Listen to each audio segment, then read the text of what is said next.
दोस्तों, ये कहानी भविष्य की एक ऐसी दुनिया की है जहां धरती पर अब औरतों का राज है और इन्होंने दुनिया को एक ऐसी अल्ट्रा मॉडर्न सोसाइटी में बदल दिया है जहां सारा काम एआई की मदद से होता है। इतना ही नहीं, औरतों ने शहरों की भीड़ भाड़ को छोड़कर गांव में रहना शुरू कर दिया है जहां सभी परिवारों के पास रहने के लिए अपना विला भी है। यहाँ पर टेक्नोलॉजी इतनी एडवांस है कि सारा काम एक एआई हाउसकीपर करता है। ये एआई अपने मालिक के मूड का ध्यान रखते हैं और उसी के हिसाब से खाना बनाते हैं और उन्हें मूवीज और टीवी शो दिखाते हैं। यहाँ तक कि उनके लिए नए कपड़े भी एआई ही डिजाइन करते हैं। मर्दों का अस्तित्व धरती से मिट चुका है, इसलिए नफरत, हिंसा और युद्ध जैसी चीजें लगभग खत्म हो चुकी हैं। वहीं औरतों की उम्र अब नॉर्मल से बढ़कर 150 साल तक हो चुकी है क्योंकि उनको पीटने वाले मर्द अब बचे ही नहीं हैं। अब हम लीसा नाम की एक लड़की को देखते हैं जो एक लोकल स्कूल में हिस्ट्री टीचर के तौर पर काम करती थी। एक दिन जब वह न्यूज देख रही थी तो उसे एक औरत विरोध करती हुई नजर आती है। वो चाहती थी कि सभी औरतों को मर्दों के साथ नेचुरल तरीके से इंटीमेट होने की आजादी मिलनी चाहिए, न कि एआई के साथ सुहागरात मनाने की, क्योंकि एआई उन्हें वो मजा नहीं दे सकता जो हम मर्द दे सकते हैं। लेकिन लीसा इसे इग्नोर कर देती है क्योंकि उसे अपनी उंगलियों के साथ खेलना ज्यादा पसंद था। जिसके कुछ देर बाद वो अपने काम पर निकल जाती है। हम देखते हैं कि यहाँ की औरतें टेक्नोलॉजी, डिसिप्लिन और प्यार पर ज्यादा निर्भर थीं। सड़कों पर जगह जगह फूड स्टॉल लगे हुए थे जहाँ पर इनको फ्री में खाना दिया जाता था।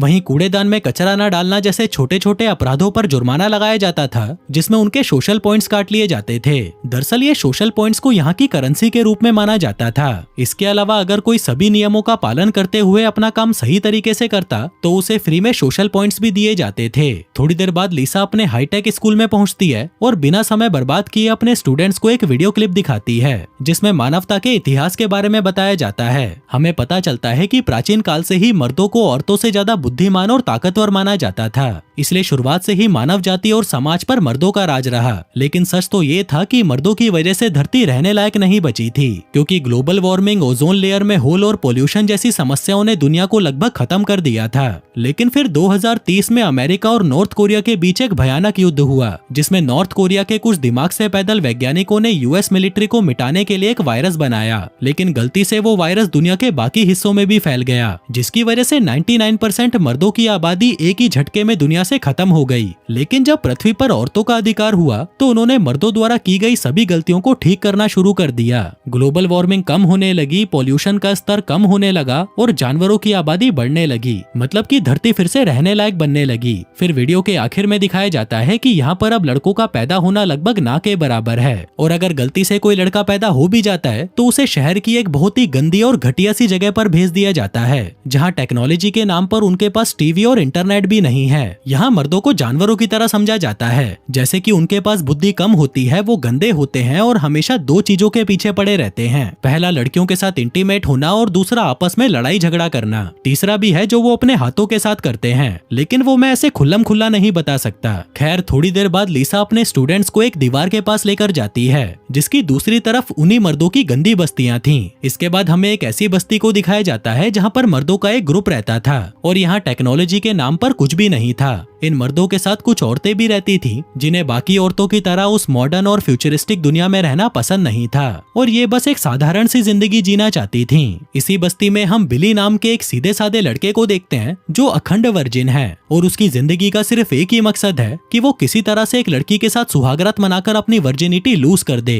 लेकिन बस्ती की कोई भी लड़की उसे भाव तक नहीं देती। वैसे तो बिली बहुत ही अच्छा लड़का है और दूसरों की मदद भी करता है, लेकिन उसकी किस्मत में कोई लड़की नहीं है। इसके बाद हम बैरन नाम के एक ताकतवर आदमी को देखते हैं जो खुद को इस बस्ती का लीडर समझता है। दरअसल वो औरतों के अत्याचार से तंग आ चुका है, इसलिए वो उनके खिलाफ बगावत करना चाहता है। जिसके बाद वो एक स्पीच देता है और बताता है कि भाइयों, कई सालों पहले इन औरतों ने हमारी दुनिया पर कब्जा कर लिया था और इन्होंने मर्दों के साथ जानवरों जैसा व्यवहार किया। लेकिन मेरे महान दादाजी किसी तरह इन औरतों की सोसाइटी से भाग निकले और शहर आकर ऐसी बस्तियां बनाई जहाँ पर मर्द और औरतें साथ में रहकर एक साधारण जिंदगी जी सकते थे। मेरे दादाजी इतने हैंडसम थे कि कुछ लड़कियां उनके साथ रहने के लिए इन बस्तियों तक पहुंच गई और फिर यहीं पर रहने लगी। अब वो ये सब बता ही रहा था कि इतने में ही लीसा भी अपने स्टूडेंट्स को लेकर वहां पर पहुंच जाती है। दरअसल वो अपने स्टूडेंट्स को दिखाना चाहती थी कि मर्द अपनी गंदी बस्तियों में कैसे जानवरों की तरह रहते हैं। कहती है कि देखो इन्हें, ये कैसे कुत्तों से भी बुरी जिंदगी जी रहे हैं। वहीं मर्द अपने साथ ऐसा व्यवहार होता देख गुस्सा हो जाते हैं और उन्हें गालियां देकर वहां से भगा देते हैं। थोड़ी देर बाद लीसा और उसकी स्टूडेंट मारिया एक रिस्ट्रिक्टेड एरिया में पहुंच जाते हैं जहाँ पर किसी का भी जाना मना था। तभी बिली वहाँ पर आ जाता है और उन्हें छुपाने की कोशिश करने लगता है। वहीं लिसा इतनी खूबसूरत थी कि बिली उसे देखकर कंट्रोल नहीं कर पाता और उसे पकड़कर किस कर लेता है। सोचता है कि अब तो ये मेरे प्यार में पागल हो जाएगी, लेकिन लिसा इससे घबरा जाती है और अपनी विसल बजाकर उसे सजा देने लगती है। तभी विसल की आवाज सुनकर बाकी मर्द भी वहाँ पर पहुँच जाते हैं और उन दोनों लड़कियों को पकड़कर बस्ती में ले आते हैं। वहीं बैरन उन लड़कियों को देखकर कहता है कि तुमने हमारे साथ बहुत खेल खेल लिया, अब खेलने की बारी हमारी है। जो कहकर वो एक थप्पड़ प्रतियोगिता का आयोजन करता है। कहता है कि जो भी मर्द इस प्रतियोगिता को जीतेगा वो आज रात इन दोनों लड़कियों के साथ सुहागरात मना सकता है, और अगर उसका मन हो तो बाद में वो इन लड़कियों को हम जैसे गरीबों में भी बांट सकता है। वहीं बिली उन लड़कियों को बचाने के लिए उस प्रतियोगिता में भाग ले लेता है, क्योंकि उस गधे को अभी भी यही लग रहा था कि लिसा उसके प्यार में पागल हो चुकी है। लेकिन तभी उसका मुकाबला एक हट्टे कट्टे आदमी छुट्टन लाल से होता है, जिसको देखते ही बिली की तो हालत पतली हो जाती है। अब छुट्टन लाल जैसे ही बिली को मारने वाला होता है तभी वह झुक जाता है और वो थप्पड़ बैरन को लग जाता है। वहीं मौका देखकर लड़कियां अपनी शटल की ओर भागने लगती हैं, जबकि बिली घबराकर अपने दादा के घर की ओर भागता है। थोड़ी देर बाद हम एक शटल को देखते हैं जो अपनी बैटरी चार्ज करने के लिए एक चार्जिंग स्टेशन पर रुकता है। वहीं एक बैटरी बैरल के अंदर से बिली बाहर निकलता है, जिसे देखकर उस शटल का मालिक चौंक जाता है। दरअसल इस शटल का मालिक जूलियस एक मर्द था, लेकिन साथ ही वो एक सीड कीपर भी था, जिसका काम है मर्दों के सफेद पानी को स्टोर करना और उन्हें औरतों को सप्लाई करना। अगर सीधी भाषा में कहा जाए तो ये सफेद पानी का दलाल है, और एक मर्द होने के बावजूद भी औरतें इसकी बहुत रिस्पेक्ट करती हैं, क्योंकि इसकी वजह से ही ये औरतें प्रेग्नेंट हो पाती हैं। अब क्योंकि जूलियस का कोई दोस्त नहीं था, इसलिए उसे बिली काफी दिलचस्प लगता है और वो बिली को अपने साथ रहने को कहता है। फिर कुछ देर तक बातें करने के बाद बिली जूलियस को अपनी स्पेशल ड्रिंक गुलाबी मियाँ खलीफा देता है, लेकिन जूलियस उस ड्रिंक को कुछ ज्यादा ही पी लेता है और नशे में भंड होकर चलती शटल से कूद जाता है। बिली को लगता है कि ये गधा जिंदा तो बचा नहीं होगा, इसलिए वो बैरन और उसके आदमियों से बचने के लिए एक प्लान बनाता है। वो जूलियस के कपड़े पहन लेता है और खुद एक नया सीड कीपर यानी सफेद पानी का दलाल बन जाता है। फिर कुछ देर बाद वो शटल एक कॉलोनी में पहुंचती है जिसका नाम टू हिल्स था, जहां उसके अंदर जाने के लिए एक इनविजिबल गेट को खोला जाता है। इसके बाद एक खूबसूरत लड़की बिली को सिटी टूर पर लेकर जाती है, जिस बीच रास्ते में सभी औरतें तालियां बजाकर उसका स्वागत करती हैं, जैसे कि उनका कोई मसीहा आ गया हो। लिसा भी वहीं पर होती है, लेकिन वो बिली पर ध्यान नहीं देती। फिर शाम को बिली लाइव टीवी के सामने एक एप्पल खाकर शपथ लेता है कि मैं किसी भी औरत की कोख सूनी नहीं रहने दूंगा और आप लोगों को ऐसी सप्लाई दूंगा जिससे आपके बच्चे मेरे जैसे हेल्दी और स्मार्ट पैदा होंगे। फिर उसे आराम करने के लिए एक चैम्बर में ले जाया जाता है, जहां मस्त मस्त लड़कियां बाकी सीड कीपर्स को फुल बॉडी मसाज दे रही थीं। बिली उन लड़कियों को देखकर एक्साइटेड हो जाता है और कहता है कि मैं तुरंत अपना मेन काम करना चाहूंगा। दरअसल उसको लग रहा था कि वो एक एक करके सभी औरतों के साथ सुहागरात मनाएगा और बच्चे पैदा करेगा, इसलिए उसे एक रिप्रोडक्शन चैम्बर में ले जाया जाता है। लेकिन वहाँ एक बुढ़िया को देखकर बिली का मूड ही खराब हो जाता है। कहता है कि यार इसके साथ शुरू करना होगा, चलो कोई बात नहीं। लेकिन फिर वो बुढ़िया उसे कुर्सी पर लेटने को कहती है और एक लंबा सा पाइप उसके मेन पार्ट पर लगाने लगती है। बिली कहता है कि ये क्या कर रही हो, अपने कपड़े तो उतारो। लेकिन बुढ़िया कहती है कि नहीं, ये काम ऐसे नहीं होता, और मशीन शुरू कर देती है। अब बेचारे बिली के पास और कोई रास्ता नहीं था, इसलिए वो लिसा के बारे में सोचने लगता है और अपना सफेद पानी निकालकर बुढ़िया को दे देता है। वहीं दूसरी तरफ लिसा भी बिली के बारे में ही सोच रही होती है। वह बिली को अपने दिमाग से निकाल नहीं पा रही थी और हर वक्त सिर्फ उसी के बारे में सोचती रहती थी। फिर अगले दिन बिली को रिलैक्स चैम्बर में ले जाया जाता है, जहाँ पर मस्त मस्त लड़कियां सीड कीपर्स की सेवा कर रही होती हैं, जहाँ उन्हें खाने के लिए बढ़िया बढ़िया खाना दिया जाता है और उन्हें खुश रखा जाता है ताकि उनका सफेद पानी गाढ़ा और ज्यादा निकले। इसी बीच बिली एक गेस्ट रूम में चला जाता है, पर तभी अचानक वहाँ का अलार्म बजने लगता है, क्योंकि वो बार बार लिसा के बारे में सोच रहा था और इस चैम्बर में किसी भी औरत के बारे में सोचना मर्दों के लिए मना था। दूसरी तरफ लिसा, उसकी माँ और दादी एक लोकल कोर्ट में होती हैं, क्योंकि लिसा की स्टूडेंट मारिया ने ऑफिशियल्स को बता दिया था कि लिसा उन्हें मर्दों की बस्ती में लेकर गई थी, जहाँ पर सभी मर्द उन पर कुत्तों की तरह टूट पड़े। इसलिए लिसा पर केस चलाया जाता है। यहाँ पर लिसा की फटी पड़ी थी और वह अपनी बेस्ट फ्रेंड टोनिया को बताती है कि एक लड़के ने तो मुझे किस भी किया था, जो सुनकर टोनिया हैरान हो जाती है और कहती है कि ये बात किसी को मत बताना, वरना तुम्हें बेदखल कर दिया जाएगा।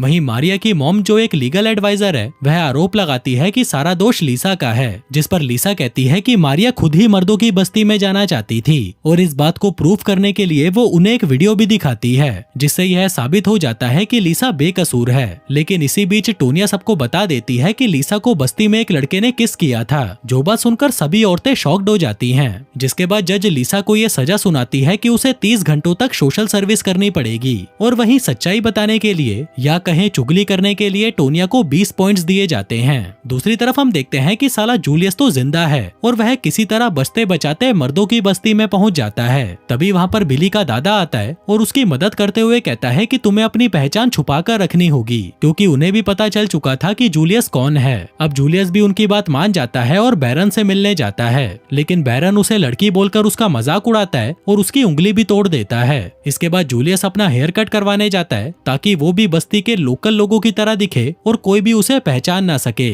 तभी वहाँ पर एक औरत आती है और वो जूलियस से आकर्षित होकर उसकी टूटी हुई उंगली का इलाज करने लगती है। लेकिन तभी बैरन भी ये सब देख लेता है और उसे जूलियस से जलन होने लगती है। इसलिए वो मुस्टंडे छुट्टन लाल से कहता है कि इस गधे को ठोक दो। जिसके बाद छुट्टन लाल जूलियस के पास आता है और उसे अपने साथ एक थप्पड़ कंपटीशन करने को कहता है। जूलियस इसके लिए मान जाता है और वहीं बस्ती के बाकी लोग भी वहाँ पर तमाशा देखने के लिए इकट्ठे हो जाते हैं। अब सबसे पहले छुट्टन लाल जूलियस को अपनी पूरी ताकत से थप्पड़ मारता है, लेकिन जूलियस को इससे कोई फर्क नहीं पड़ता। लेकिन जब वो छुट्टन लाल को थप्पड़ मारता है तो छुट्टन लाल वहीं पर बेहोश हो जाता है। दूसरी तरफ बुढ़िया सभी सीड कीपर्स को बाहर लेकर आती है। हम बिली को देखते हैं जो इनके उल जलूल नियमों से परेशान हो चुका था, क्योंकि उसे पादने के लिए भी बुढ़िया की परमिशन लेनी पड़ती थी और पादने के लिए एक अलग से चैम्बर में जाना पड़ता था। इसके बाद वो बुढ़िया उन्हें जेसिका नाम की एक औरत के स्टैचू के पास लेकर जाती है, जो इनके इलाके की देवी मानी जाती थी। आगे जब सभी जेसिका की प्रार्थना कर रहे होते हैं, तभी बिली अपने साथियों के साथ मछलियां पकड़ने झील के किनारे चला जाता है। जिस दौरान दूसरे सीड कीपर्स देखते हैं कि बिली ने अपने पैर के बाल शेव नहीं किए थे,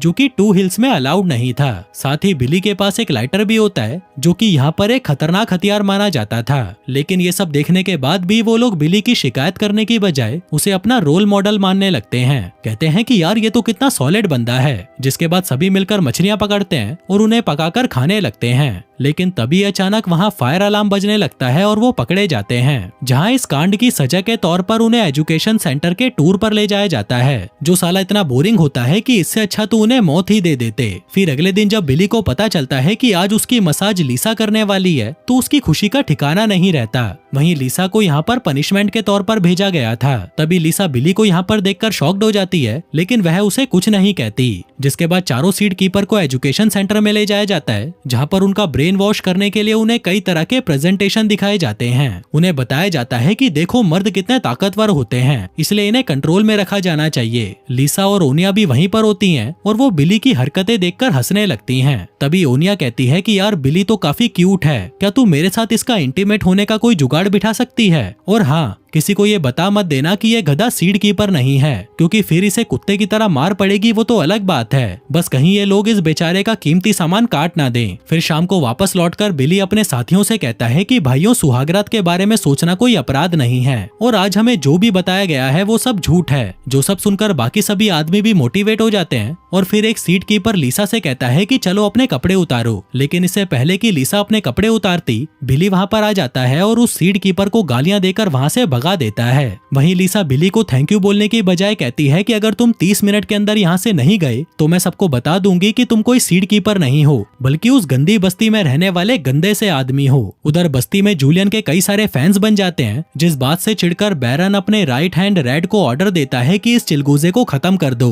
वहीं जूलियस और उसके साथी एक डिपार्टमेंट स्टोर में जाकर कुछ सामान इकट्ठा करते हैं, जहाँ जूलियस को वहाँ बहुत सारा खाना पड़ा हुआ मिलता है, जिसे देखकर उसके आदमी बहुत ज्यादा खुश हो जाते हैं, क्योंकि उन्हें पता भी नहीं था कि ये चीजें खाने की होती हैं और वो काफी सालों बाद इतना अच्छा खाना खाते हैं। आगे वो सभी वहाँ के लोकल गुंडों से भिड़ जाते हैं और उन्हें कुत्तों की तरह मारते हैं, जिससे एक बार फिर जूलियस सबकी नजरों में हीरो बन जाता है। वहीं दूसरी तरफ हम देखते हैं कि लीगल एडवाइजर विवियन का बैरन के साथ अफेयर चल रहा होता है। फिर अगले दिन जब विवियन सीड कीपर्स की फोटो को देखती है, तब उसे पता चलता है कि इनमें से जूलियन नाम का सीड कीपर मिसिंग है। विवियन कहती है कि मुझे मेरे एक खबरी से पता चला है कि हमारे सीड कीपर्स में से एक नकली बंदा है और वो असल में उस गंदी बस्ती का आदमी है। इसलिए विवियन अपनी असिस्टेंट को बुलाती है और पूरी कॉलोनी में इस बारे में अलर्ट करने को कहती है, क्योंकि वो गद्दार किसी भी लड़की के पास जाकर उसे प्रेग्नेंट कर सकता था। उधर बिली को भी इस बात का पता चल जाता है और वो घबराकर इस सोसाइटी से बाहर जाने की कोशिश करता है, लेकिन वो इनविजिबल दीवार उसे रोक देती है और तभी इमरजेंसी अलार्म बजना भी शुरू हो जाता है। अब क्योंकि बिली के पास और कोई रास्ता नहीं था, इसलिए वो वापस कॉलोनी में लौट आता है। फिर वो लीजा के पास आकर उससे मदद मांगता है, लेकिन लीसा उसे इग्नोर कर देती है।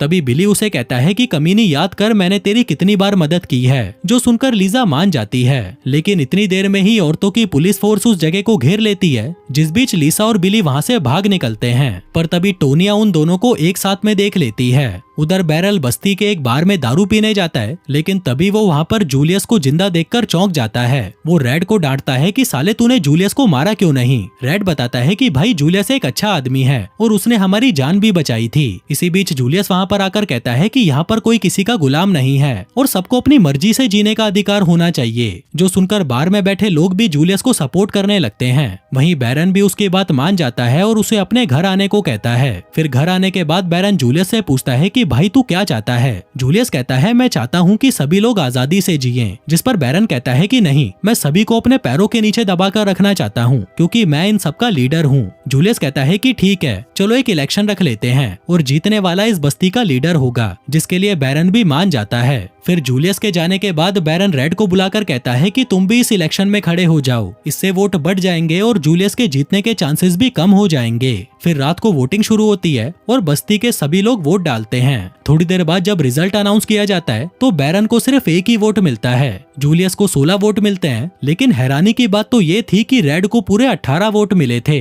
जिससे वह ये इलेक्शन जीत जाता है। वहीं जूलियस ये देखकर समझ जाता है कि लोग अभी भी उस पर पूरी तरह भरोसा नहीं करते। आगे जब बिली, लीसा और ओनिया साथ में होते हैं, तभी वहाँ पर विवियन की असिस्टेंट तलाशी लेने आ जाती है, जिसे देखकर ओनिया लीसा, बिली और अपनी पालतू बिल्ली को कबड़ में छुपा देती है, क्योंकि यहाँ पर पेट्स रखना भी इलीगल था। फिर असिस्टेंट अंदर आकर बिली और लीसा को ढूंढने लगती है, क्योंकि वो दोनों इलीगली यहाँ से भागने की कोशिश कर रहे थे। वो ओनिया को वार्निंग देती है कि चुपचाप उन दोनों को हमारे हवाले कर दो, वरना तुम्हें भी जेल में डाल दिया जाएगा। लेकिन ओनिया कहती है कि मैं कुछ नहीं जानती। फिर जैसे ही वो असिस्टेंट वहाँ से जाने वाली होती है कि तभी वो बिल्ली कबड़ में से चिल्लाने लगती है, जो आवाज वो असिस्टेंट भी सुन लेती है। लेकिन इससे पहले कि वो विवियन को इन्फॉर्म कर पाती, तभी ओनिया उसके सर पर मारकर उसे बेहोश कर देती है। जिसके बाद वो अपनी मोटरसाइकिल बिली को देती है और कहती है कि अगर तुम इसमें 80 किलोमीटर प्रति घंटे की स्पीड से जाओगे तो उस इनविजिबल दीवार को चीरते हुए निकल सकते हो। जिसके साथ ही वो लीसा को भी बिली के साथ जाने को कहती है, क्योंकि यहाँ के कानून के हिसाब से अब वो भी एक मुजरिम थी। आगे बिली और लीसा मोटरसाइकिल पर तेजी से जाने लगते हैं, जहाँ बिली उस मोटरसाइकिल को 120 की स्पीड से दौड़ाता है और वो लोग उस इनविजिबल दीवार को चीरकर वहाँ से निकल जाते हैं। लेकिन उसके इम्पैक्ट से बाइक के चीथड़े उड़ जाते हैं और साथ ही उन दोनों के कपड़े भी फट जाते हैं। लेकिन तभी वो अपने बैग में से नए कपड़े निकालकर पहन लेते हैं और वहाँ आग जलाकर उसके पास में ही सो जाते हैं। फिर अगली सुबह बिली एक गिलहरी को पकड़कर उसका नाश्ता बनाता है और लीसा को खाने के लिए कहता है। वहीं लीसा, जिसने आज तक सिर्फ हरी सब्जियां खाई थी, वो उस मरे हुए जानवर को देखकर चिल्लाने लगती है। वहीं जंगल में कुछ आदमी उनकी आवाज सुन लेते हैं और उन दोनों को पकड़ने के लिए उनके पीछे आने लगते हैं, जिन्हें वो दोनों भी देख लेते हैं और वहाँ से भागने लगते हैं। अब दोस्तों, क्या वो आदमी उन दोनों को पकड़कर बस्ती में ले जाएंगे या ये दोनों यहाँ से बच निकलकर कहीं और चले जाएंगे? ये सब हम देखेंगे इस सीरीज के अगले एपिसोड में। धन्यवाद।